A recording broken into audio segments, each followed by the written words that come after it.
When I was depressed, feeling sad, people tell me to snap out of it, let it go. Well, yeah, I would let it go if I could let it go, but it was really clingy and sticky. Was depressed, sad. I just couldn't snap out of it. Couldn't snap my fingers and say, boom, it's poof, it's gone. It wasn't that easy. So, how do we let it go? Well, it takes a little bit of a practice to let it go. And I always recommend getting this in place before life gets really challenging and difficult. And if you're in a spot right now where it's really difficult and challenging, then I would recommend to go watch one of my meditations that could help you. The Daily Mental Shower.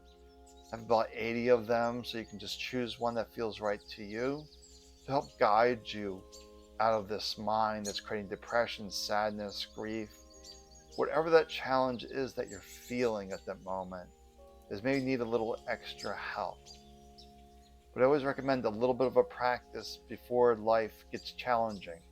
That's just really learning to be here in this moment. And we're not usually here in this moment. We're caught in the story, like I was in the depression, the sadness. And there was no easy way to break out of that. Because I didn't know that I was either in the mind or fully here in this moment. I was rarely fully here in this moment. That's being aware that your feet on the ground, that you're sitting, that you're listening, that you're fully aware of your sensations, if you will. The hearing, the listening, the touching, the tasting, the smelling, really engaging your senses will get you into this moment. But if the mind's really clingy and sticky, it's not going to be that simple. And there's a great scene in the movie Peaceful Warrior. So Nick Nolte, who was playing Buddha, I forget who the student was. And they're walking along the path, and the student's just really going off into the story, his difficulties, his challenges.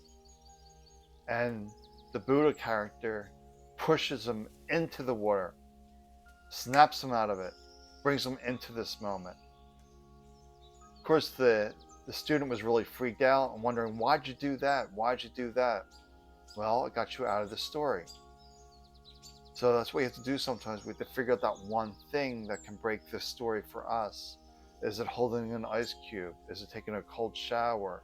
Is it running outdoors when it's cold and feeling the cold air to snap you into this moment? It's finding that one thing for you. Is it watching a movie? Is it taking a walk? Is it painting? Is it sewing?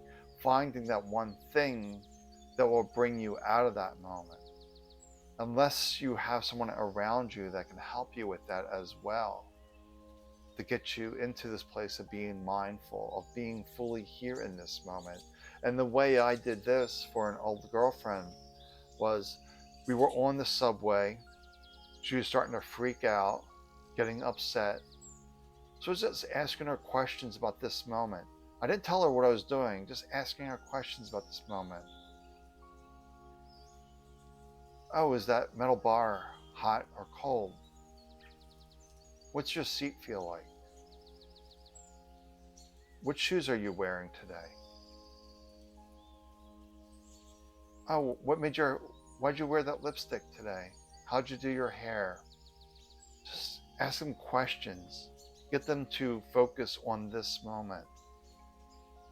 Because you can either be in this moment or the story. So we have to find those practices. That's the art of letting go, is finding those things.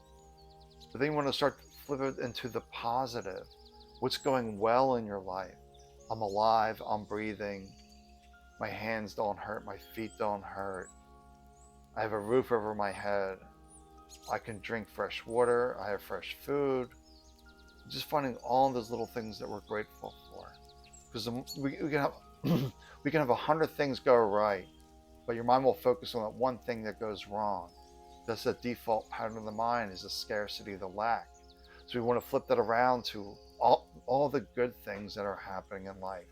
That you're alive, you're breathing, you're watching YouTube, watching Facebook, you're enjoying life, you're having fun, you're laughing, you're enjoying.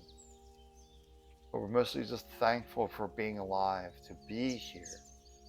And then when you're fully here in this moment, there's almost a sense of peace, of release, and awe.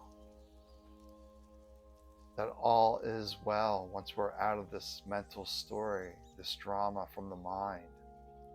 Because to your spirit, all is well all the time. Because your spirit knows it's just the human experience and it's temporary.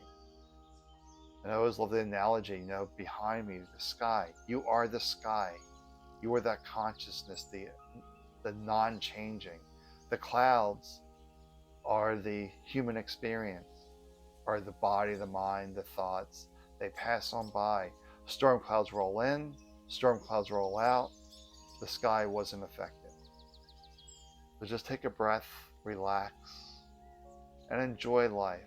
We're here to enjoy life, to be playful, to be free, to find the positive aspects. If you're not feeling light, free, playful, then we have to inquire, what's the story? Why is your mind taking that belief as truth? Mind's caught in the negativity. You gotta find that one thing that will bring you back into this moment. And your mind will grow bored of that. Oh, you're doing that again. Oh, you're doing this again. Because the mind does not want to give up control. The mind doesn't care if you're in pain, you're suffering. It's your comfort zone. And the mind will keep you there at all costs. We need to step out of our comfort zone. We need to break it down, learn to become present into this moment. And that's the art of letting go. Being present, enjoying life. All right, well, take good care of yourself. I'll talk to you soon.